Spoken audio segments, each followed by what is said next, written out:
Hello everyone, welcome to our MCQ session.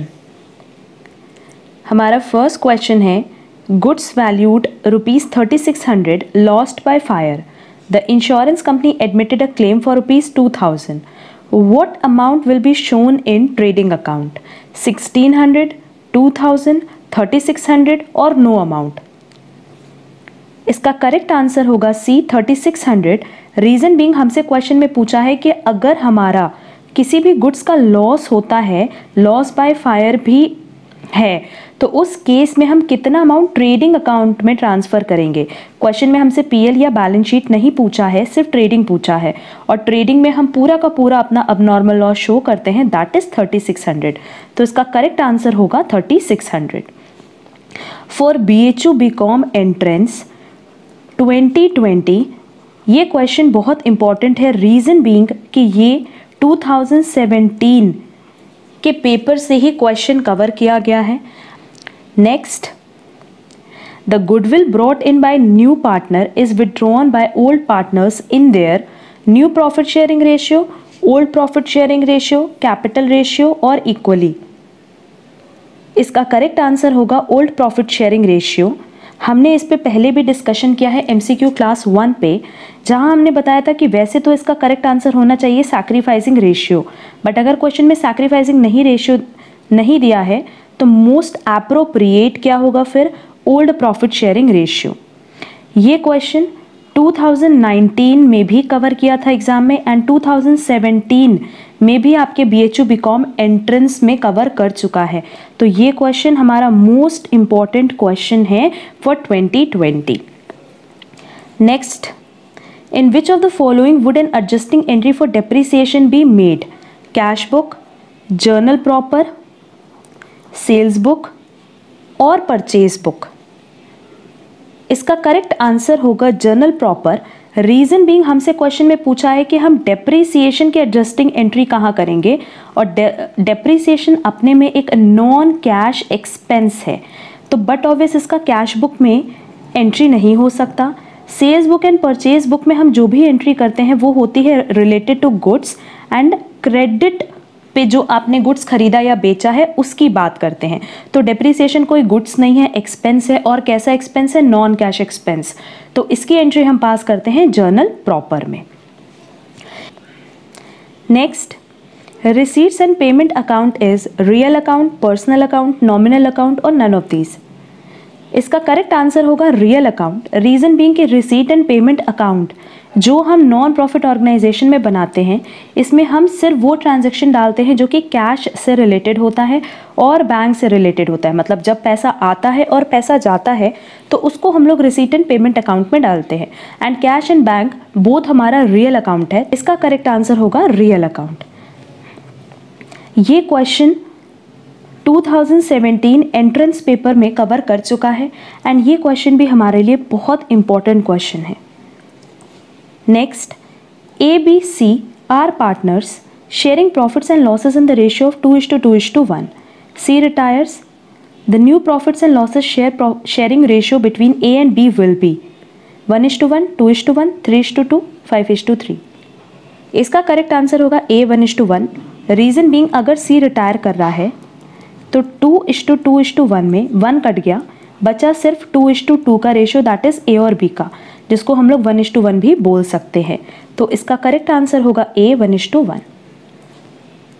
Next, which one of the following is correct? जैसा कि हम देख रहे हैं A, B, C में हमारे पास ओपनिंग स्टॉक और क्लोजिंग स्टॉक का कैलकुलेशन दिया है. तो पहले हम लोग ये डिस्कस कर लेते हैं कि हमारा फॉर्मूला है क्या. Opening capital plus additional capital plus net profit minus net loss minus drawings is equal to closing capital. तो ये हमारा एक्चुअल में फॉर्मूला है, जहां हम ओपनिंग कैपिटल में एडिशनल कैपिटल ऐड करते हैं, नेट प्रॉफिट ऐड करते हैं, नेट लॉस लेस करते हैं, ड्रॉइंग्स लेस करते हैं, तो हमारा क्लोजिंग कैपिटल आता है. उसके बेसिस पे अगर हम देखें तो हमारा क्वेश्चन शुरू हुआ है ओपनिंग कैपिटल से, तो बट ऑब्वियस हमें ऐसा कोई इसमें ऑप्शन ढूंढना है जहाँ एडिशनल कैपिटल और प्रॉफिट को लेस किया हो एंड ड्राइंग्स को ऐड किया हो. तो ऐसा अगर देखोगे तो सिर्फ एक ऑप्शन दिया है C, जहां लिखा है opening capital is equal to closing capital plus drawings, या आप उधर ले जाओ, minus additional capital minus profit. तो करेक्ट आंसर होगा इसका c. Next, provision for depreciation on fixed asset made in the profit and loss account of the accounting year will be deducted in the balance sheet from the book value of the asset concerned, the market value of the asset concerned, the original value of the asset concerned, the inflated price of the asset concerned। इसका correct answer होगा a, the book value of the asset concerned. Provision for depreciation की बात करें तो हम इसको balance sheet में liability side भी दिखा सकते हैं, और अगर हम इसको लायबिलिटी साइड नहीं दिखा रहे हैं तो फिर हम फिक्स्ड असेट से इसको माइनस करते हैं।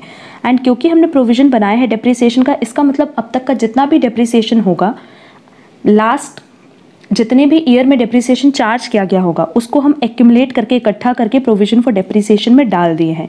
तो फिक्स्ड एसेट जो कि कॉस्ट प्राइस पे दिख रही होगी, उसमें से हम पूरा प्रोविजन फॉर डेप्रिसिएशन माइनस कर देंगे। ये क्वेश्चन 2019 के एंट्रेंस पेपर में आ चुका है एंड 2017 में भी ये एंट्रेंस में कवर किया है क्वेश्चन। तो ये क्वेश्चन भी हमारे लिए बहुत इंपॉर्टेंट है from exam point of view. Next, profit on cancellation of own debentures should be transferred to profit and loss account, profit and loss appropriation account, capital reserve account, reserve capital account। इसका correct answer होगा capital reserve account. Reason being, question में हमसे पूछा है profit on cancellation of own debentures. तो basically जब आप अपने डिबेंचर्स को कैंसिल करके प्रॉफिट अर्न करते हो तो वो होता है कैपिटल प्रॉफिट, एंड क्योंकि वो कैपिटल प्रॉफिट है तो वो ट्रांसफ़र हो जाएगा कैपिटल रिजर्व अकाउंट में। तो इसका करेक्ट आंसर होगा c, capital reserve account. Next, profits prior to the incorporation are an example of capital reserve, secret reserve, revenue reserve और स्टैट्यूटरी रिजर्व। इसका करेक्ट आंसर होगा कैपिटल रिजर्व। रीजन बीइंग, हमसे question में पूछा है profits prior to the incorporation. Incorporation मतलब registration. What is incorporation? Registration. कि आपके रजिस्ट्रेशन, आपकी कंपनी का जो रजिस्ट्रेशन है उसके पहले आपने जो भी खर्चा किया होगा, उस खर्चे से जो भी आप प्रॉफिट जनरेट कर रहे हो वो कैसा प्रॉफिट होगा? वो होगा कैपिटल रिजर्व। बेसिकली उस प्रॉफिट को हम लोग ट्रांसफ़र करते हैं कैपिटल रिजर्व में। तो इसका करेक्ट आंसर होगा ए, एंड ये क्वेश्चन 2017 एंट्रेंस पेपर में कवर किया है, बट स्टिल ये बहुत इंपॉर्टेंट है from exam point of view.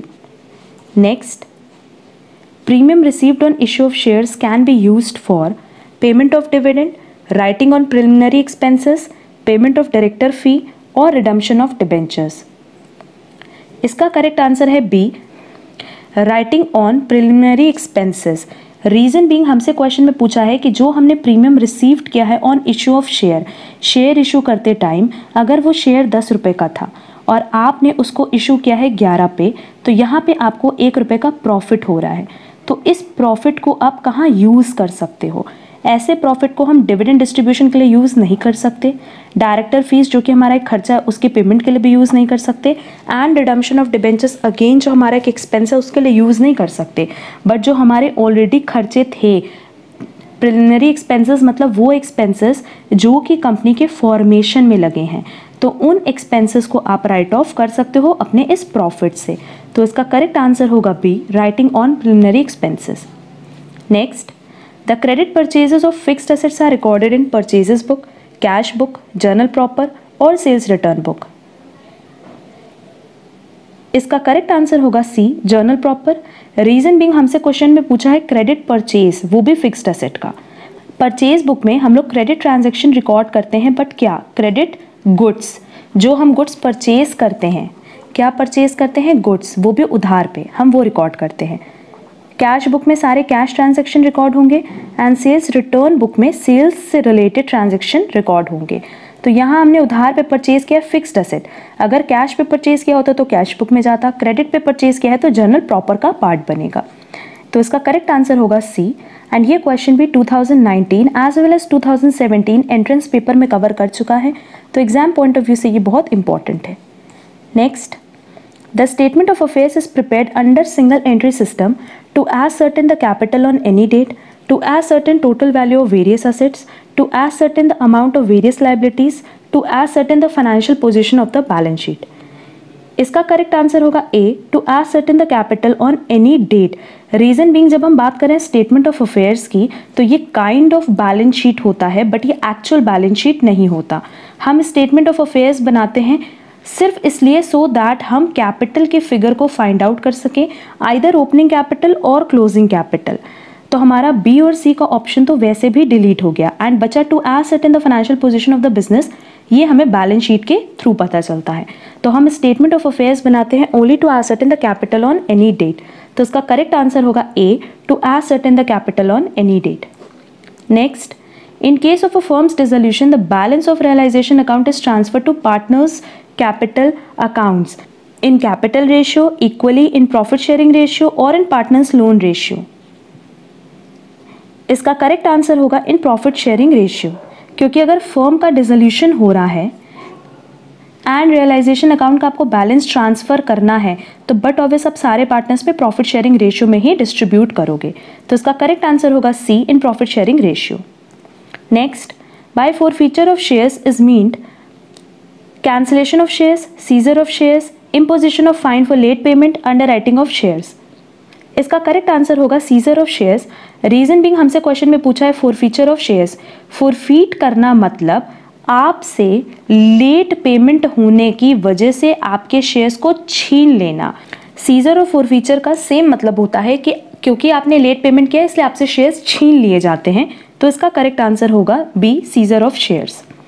Next, which account has a credit balance? Carriage inward, carriage outward, return inward और रिटर्न आउटवर्ड. इसका करेक्ट आंसर होगा रिटर्न आउटवर्ड. हमसे क्रेडिट बैलेंस पूछा है तो carriage inward and carriage outward क्योंकि expense है तो एक्सपेंस का हमेशा बैलेंस होता है डेबिट. रिटर्न इनवर्ड मतलब वो गुड्स जो वापस लौट करके आ रहा है, मतलब आपने सेल किया होगा तो वो लौट करके आ रहा है, that is cell return. And क्योंकि सेल क्रेडिट होता है तो सेल रिटर्न क्या होगा? डेबिट. रिटर्न आउटवर्ड जो लौट के वापस जा रहा है, दैट इज जो आपने खरीदा था जब आप उसको रिटर्न करते हो तो वो परचेज रिटर्न होता है. एंड परचेज का बैलेंस हमेशा डेबिट होता है तो परचेज रिटर्न क्या होगा? क्रेडिट. क्वेश्चन में हमसे पूछा था कि क्रेडिट बैलेंस इनमें से किसका होगा, तो बट ऑब्वियस रिटर्न आउटवर्ड का होगा. ये क्वेश्चन भी 2017 के पेपर से ही बिलोंग कर रहा है एंड क्योंकि ये क्वेश्चन ऑलरेडी पास्ट ईयर में कवर किया हुआ है तो ये क्वेश्चन भी आपके एग्जाम पॉइंट ऑफ व्यू से बहुत इंपॉर्टेंट है. नेक्स्ट MCQ सेशन हम बहुत जल्दी अपलोड करेंगे. आज के लिए बस इतना ही. Thank you so much.